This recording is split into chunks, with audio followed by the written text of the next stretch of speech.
This episode is brought to you by Vital Farms. Isn't it bullshit to have to question where your food comes from? At Vital Farms, you can trace your pasture-raised eggs all the way back to the source, the pasture. On the side of each pasture-raised carton of eggs, you'll find the name of the farm where your eggs were laid. And when you look the farm up on their website, you'll get a peek at all the sunshine, fresh air, and open space the hens enjoy. Learn more and find out where to buy them at vitalfarms.com. Vital Farms, keeping it bullshit-free. Welcome to the Human Capital Innovations Podcast. We're your source for personal, professional, and organizational growth and development, where we share original research, explore industry trends, and interview executives and thought leaders from across the globe. We hope you join us often for practitioner-oriented content around all things related to leadership, HR, talent management, organizational development, and change management. Maximize your personal and organizational potential with Human Capital Innovations Podcast.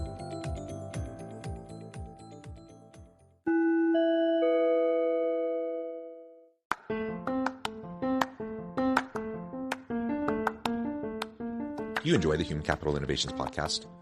Enjoy ad-free listening by going to the Patreon page, and please consider contributing even at the producer or sponsorship level. And please leave a review. Thank you for your support.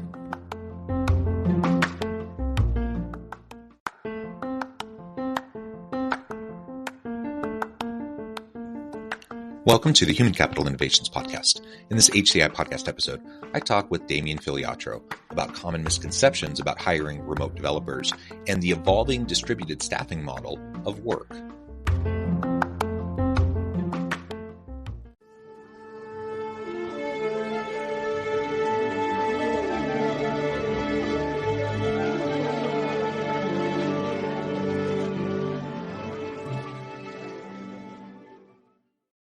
Damien Filiatrault, welcome to the Human Capital Innovations Podcast.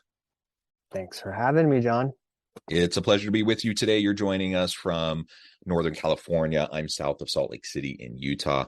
And today we're going to be talking about common misconceptions about hiring remote developers and employees, how we can work with remote staffing in our agency model, and a variety of other related kinds of topics. As we get started, I wanted to share Damien's bio with everybody.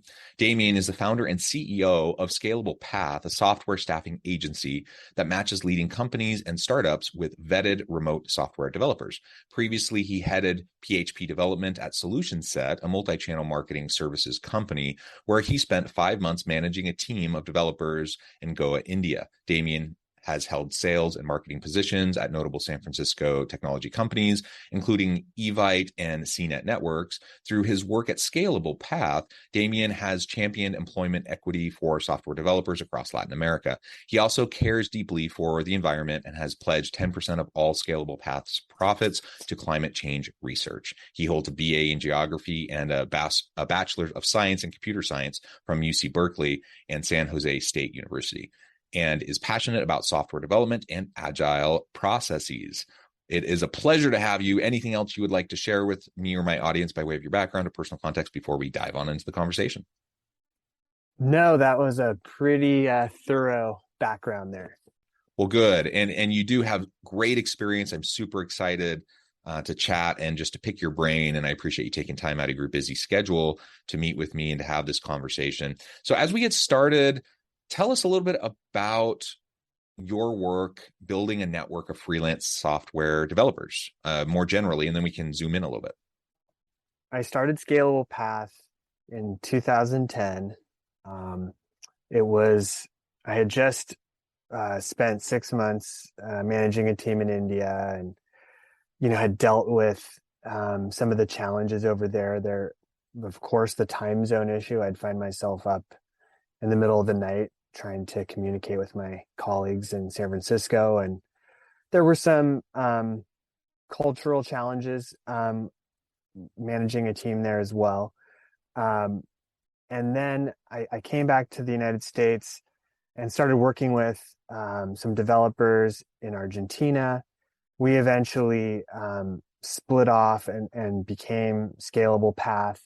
And initially we were just a small web development company, but we started seeing a few years into what we were doing, what some of the bigger players like TopTal were doing, and building sort of this network or a platform for staff augmentation. And I had built some very large developer communities for Autodesk while working for an agency in San Francisco, Solution Set, which you mentioned.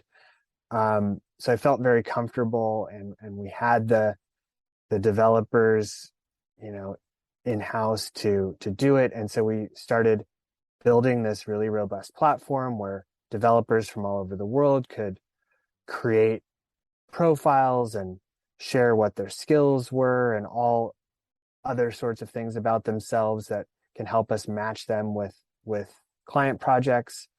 And we kind of grew organically from there. And today we have 25,000 plus profiles in the platform, and we've placed over 500 developers, and some are marketers and designers and project managers, but really development is most of what we do, and with over 300 clients. So it's a little background on that. Yeah, that's fantastic. And in this new world of work, we need more access to these sorts of freelance networks to match talent up with the organizations that need the talent. And so freelance software developers, that's one niche, right? That's one segment of the type of work that we might try to get contingent contract freelance workers to fill the gap. But there's a bunch of things, right? And one thing I've seen all of this existed pre-pandemic. Certainly there were freelance software developers pre-pandemic. There were networks for this to match people up pre-pandemic, but it's just been accelerated so much. And there's just so much more of this. People hanging out their own shingle, trying out the gig economy, trying to do the freelance or the contingent work model, doing the remote type of work and distributed work teams kind of model.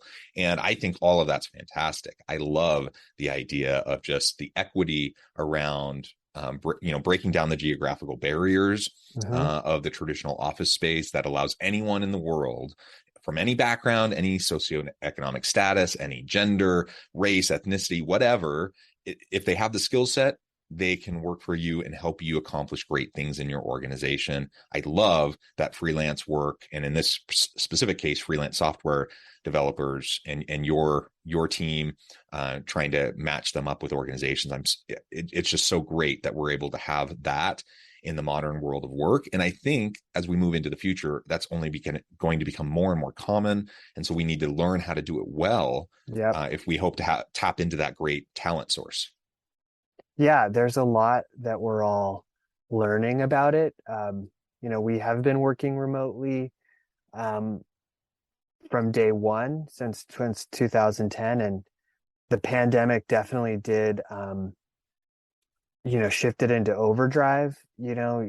Like once, there was a lot of companies in the US that were not really considering working remotely with people, and then they were kind of forced to work remotely with their traditionally in-house team. And then the light bulb finally went off where they said, wait a minute, I'm working remotely now with Dave, who I've been working with in my local area. But wait a minute, like I could now hire someone in the next state, or I could hire someone in Latin America because it's the same time zone. And it just sort of exploded. But like we also, with so much more attention on it, like we're learning things. Like we've been doing this for 12 years, but there's so many new things that are happening. Like how do you track performance? There's a lot of issues coming up around that we could chat about if you want. Like what's too far? Like should you be taking screen captures of people's screens and tracking their mouse and their keyboard? I don't think so. Should you be tracking how much they got done in a month of work? You let them know what they're going to be judged upon, how their performance is going to be analyzed, and then look at it a monthly basis. How much did you get done? Yes. You need to have performance metrics as a company, when you can't just say like, did that person come in at 9 a.m. and leave at 5 or Right. 6? Are they working? Like, you don't know. So you have to, you don't want to be up in their face like Big Brother every day, but you also can't just, completely turn a blind eye. You need to make sure that people are performing and overall evaluate um, on Yeah. fair predefined metrics.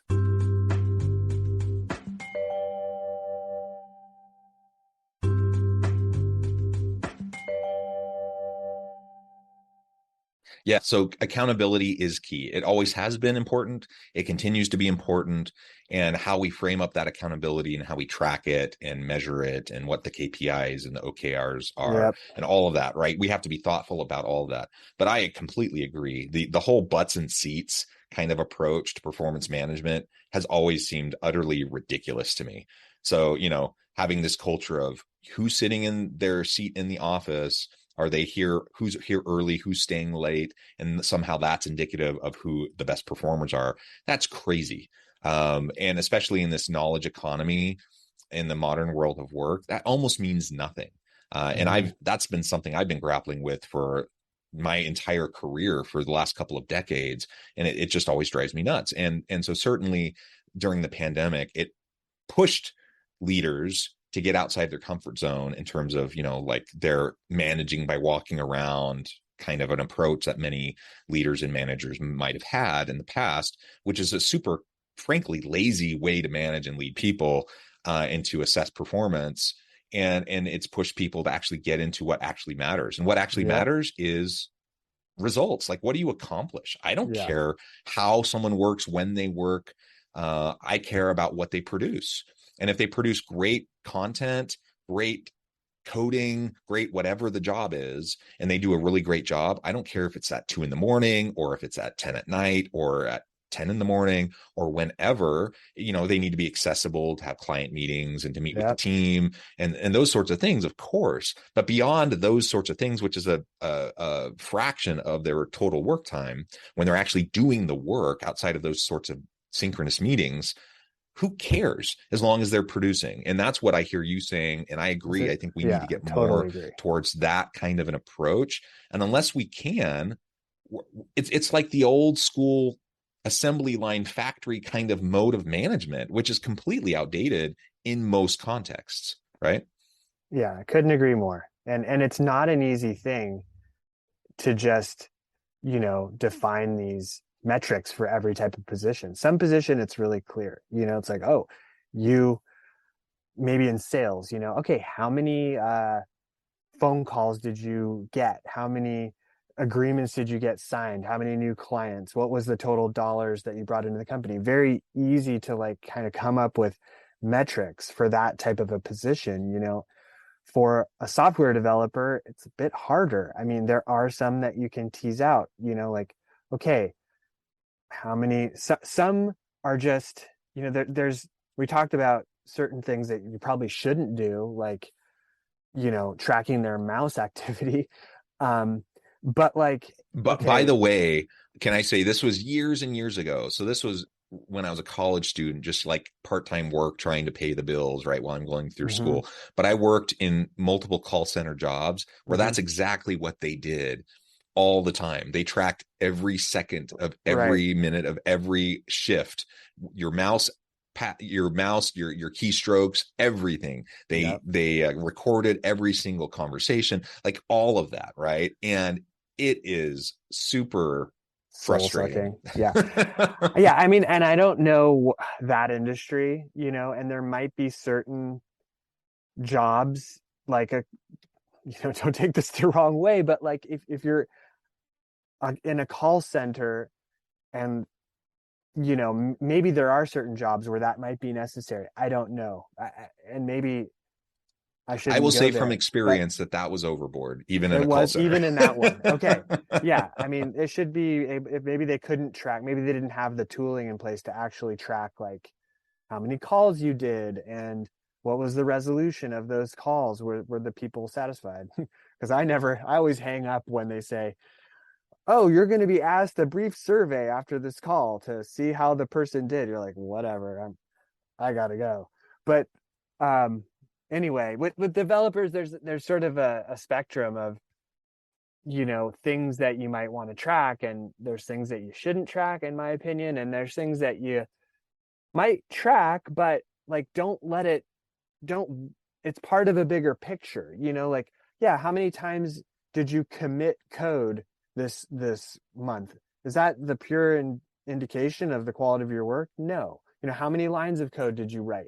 Okay, these might help you catch, egregious abuses, like, okay, this guy's not even doing anything, we got to let them go, but like, okay, if the person, didn't write a ton of lines, that doesn't mean that they weren't thinking for, like, and then writing an elegant solution, or it's got to be part of a bigger picture. And one metric that I would love to be able to track, which is like in an agile, I don't know how into the software world you are, but there's, in the agile methodologies, there's usually a concept for each task that a developer is working on is a number of points, and it usually follows like a Fibonacci sequence. Like it's either like 1 or 2 or 3 or 5 or 8, or it kind of grows in that series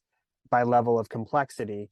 And if you can agree as a team, like, okay, this task, and come up with accurate point scores for the tasks that people are working on, and then at the end of the month you could say, yeah, you completed this many tasks, and you logged this many points, and you logged this many hours. Like, okay, that's a really good sense of a developer's productivity, but it has a lot of dependencies that you have to have in place as far as a good estimation of points and good time tracking and etc. But that would seem like a fair metric that would be really trying to get at the productivity of an individual.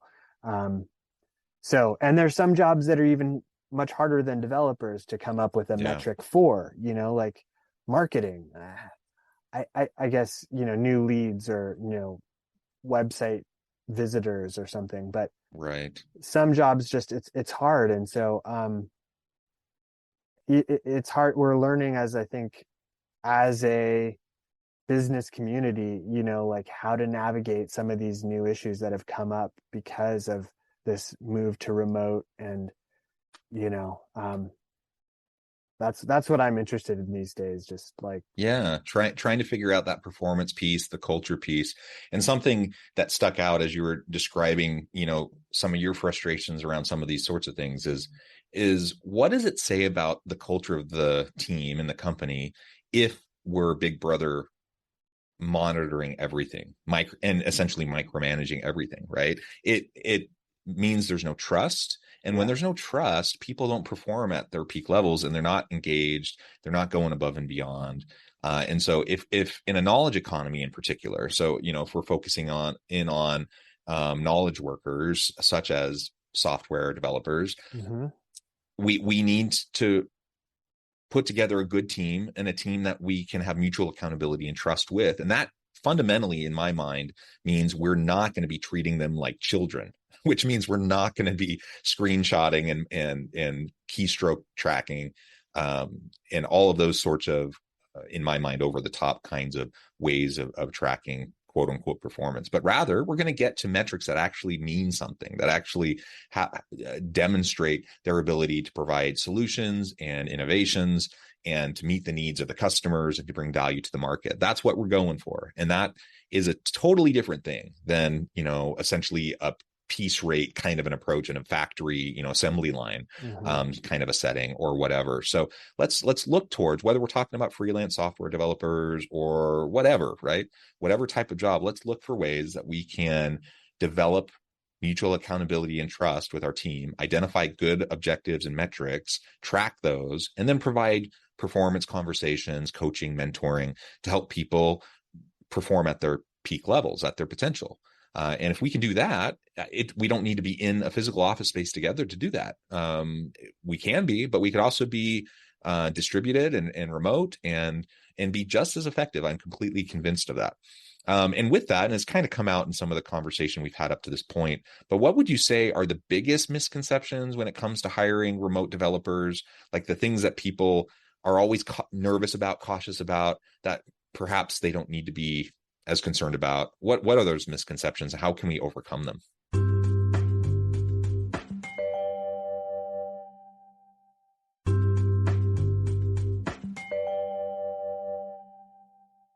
And I just want to add one more thing to something you just said about, that performance tracking topic and trust. And it's just that the dynamic that, knowledge workers and developers, they're in demand, right? And I think as a company, if you don't provide a environment that people enjoy working in, they're going to go somewhere else. So, you could debate whether it's right or wrong or fair or not, but the truth is that the people that work for your company have a say in where they work too. And even if you're like, well, no, I'm convinced that, you have to track every second of your work and that's just how it is and that's totally fair. Well, might say, well, I don't want to. And for better or for worse, and you might lose people that just and we could spend hours debating what is correct and incorrect as far as tracking, but there's just sort of this gut feel that people are going to go Right. with and what's going to make them happy, and it matters. So it totally matters. You're absolutely right, because they're going to vote with their feet. And yeah. ultimately, if they're not okay with it, they're going to leave, just like you said. So attracting, retaining good talent, whether it's software developers, whether it's freelance or part-time or full-time staff in your organization, whatever it looks like, you're only going to get people if they want to be there. And so whether you agree with it or not, it's a super important point, regardless of all the debates that can happen around this, whether you agree with it or not. Ultimately, that's what employees in the labor market is demanding. And so we got to respond. Yeah. So misconceptions about hiring remotely. I think one thing that comes to mind is, back in the 90s when outsourcing sort of started, it was a different thing. It was like this, India comes to mind, where, you had this very separate organization and you had a project and you might write up some specifications and throw it over the fence, and then maybe it came back after a while and maybe it was right, and it did well, or maybe it didn't, and it was like this. Our first foray into this world, especially in software, was not great. It we started learning that and it's not just all about freelancing. This was also just with in-house employees, that model of just like defining everything up front, like the waterfall method of, which makes sense if you're building a 747, but if you're building software, it's probably better to just define the first little bit of it and then try to get that out, in a month and see where you are, and then get some feedback and keep adjusting. And, that requires talking every day, communicating every day. I'm still a proponent of the daily stand-up. I want asynchronous to work.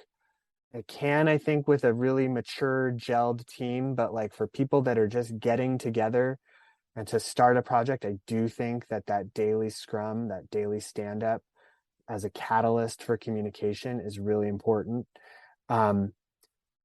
But where we started out with outsourcing. I don't really use that word anymore. It's more staff augmentation or just having a team. That's the new model that I'm seeing. It's like, it doesn't really matter whether you're a full-time direct employee in an office or a contractor who's coming into the office, or a full-time remote employee, or a full-time contractor, or a part-time contractor, or someone through an agency. It doesn't really even matter, because everyone's on a level playing field. When they come and they join that daily stand-up, they're all the same. they're all working on this project together, and they're working as a team. And so time zone matters, like I'm with you that it doesn't matter when you do a lot of your work, like if you're doing your solo work, but you do have to be able to get together to communicate with your team, and maybe a little bit after in case questions come up, that you didn't, couldn't think of it in the scrum, or you needed a breakout meeting or something. But it's really, the misconception is that it's this separate, different kind of thing. Like you've got your company and these outside people, they're freelancers, they're different. I think that companies that I'm working with that are really crushing it on this level can just assemble teams, and it's almost like it doesn't matter, like I heard about this company the other day where they used to put in the email signature, like, Damien Filiatrault, parentheses, contractor, like it mattered, right? Like it's all just team members, and what model they're under is really, unless they're dealing with, like, maybe you want to keep certain things super close to the vest, like, access to your production server or sensitive, customer data or something, you might want to keep closer to the vest. But even that, honestly, a lot of times we handle that for people. But I don't know, how does that strike anything for you? Absolutely. I think that's absolutely right. And really, Damien, I just love all your insights. I note the time. I'm going to have to let you go here in just a moment. But this has just been a fascinating conversation. It's only scratched the surface, and I would really encourage my audience to really dig into this topic and to think more deeply about the types of issues that we've raised for your teams. And as you are grappling with, remote work, hybrid work, distributed teams, augmented staffing, etc. I think these were some really great points that were brought up. Before we wrap things up for today, Damien, I just wanted to give you a chance to share with my audience how they can connect with you, find out more about your work, your team, and then give us the final word on the topic for today.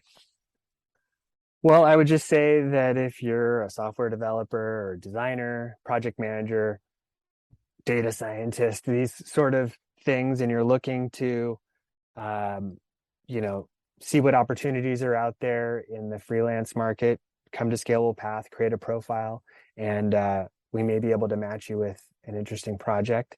And likewise, if you're a client looking for a company looking for people like that, you can come to our website and let us know what your needs are, and we can match you up with some great people. Wonderful. Thank you so much, Damien. It's been a real pleasure. Again, I encourage my audience to reach out, get connected, find out more about what Damien and his team can do for you. And as always, I hope everyone can stay healthy and safe, that you can find meaning and purpose at work each and every day. And I hope you all have a great week. Do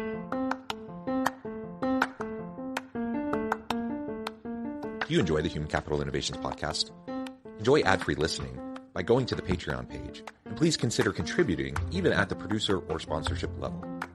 And please leave a review. Thank you for your support.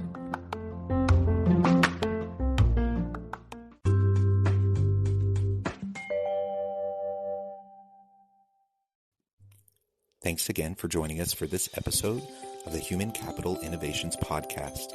I hope you stay healthy and safe, and that you have a great week.